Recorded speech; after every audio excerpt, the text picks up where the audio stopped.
இன்றே டவுன்லோட் செய்து உங்கள் ஃபேவரட் ஷோக்களை என்ஜாய் பண்ணுங்க.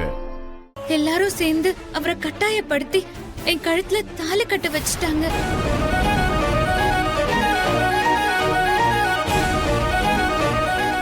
இதெல்லாம் தெரிஞ்ச பின்னாடி அவர் வாழ்க்கையில குறுக்கிட கூடாதுன்னு நான் முடிவு பண்ணேன்க்கா. அவருக்கு பிடிச்ச பொண்ணோடயே அவரு வாழ்றதாங்கா சரி.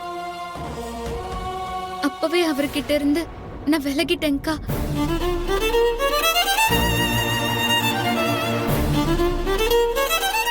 இதுதான்க்கா நடந்தது. அண்ணா மேடை வரைக்கும் வந்து கல்யாணம் நின்னத என் மாமாவால ஜீர்ணிச்சுக்க முடியல. தன் கண் முன்னாடியே இன்னொரு பையன் என் கழுத்துல தாலி கட்டினத அவரால ஏத்துக்கவே முடியல.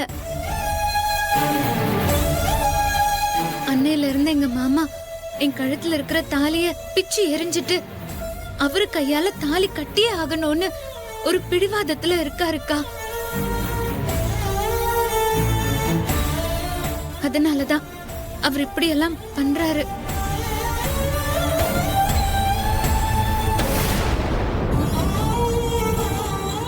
அதனாலதான் என்ன கடத்திட்டும் போனாரு. நல்ல வேலை நீங்களும் இவரும் தான்க்கா என்ன காப்பாத்துனீங்க. இதுவரை நான் சொன்னதுல எந்த பொய்யும் இல்லக்கா. நான் சொன்னது எல்லாமே நிஜம்க்கா. என்ன நம்புங்கக்கா.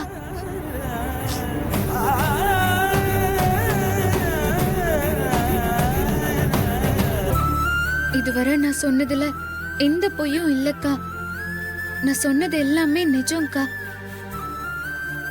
என்ன நம்புங்கக்கா.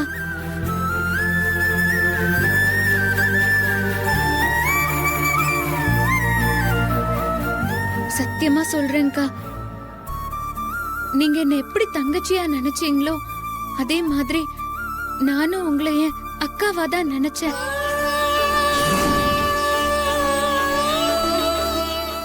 இப்பவும் நினைக்கிறேன். இவ்வளவையும் சொல்லி உங்களை கஷ்டப்படுத்தணுமான்னு நினைச்சுதான் உங்ககிட்ட இதெல்லாம் நான் சொல்லல. ஆனா நான் உங்ககிட்ட வேணும்னே மறைக்கிறேன்னு நீங்க நினைச்சிட்டீங்க. என் முகத்தை கூட பார்க்க பிடிக்காத அளவுக்கு உங்களுக்கு கோபம் வந்துருச்சு. அதனாலதான்க்கா எல்லாத்தையும் உங்ககிட்ட சொல்லிட்டேன்.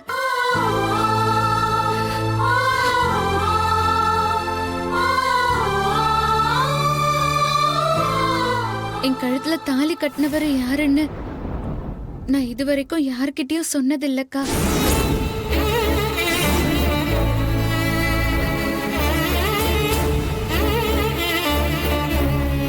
இனிமேலும் சொல்ல போறது இல்லக்கா.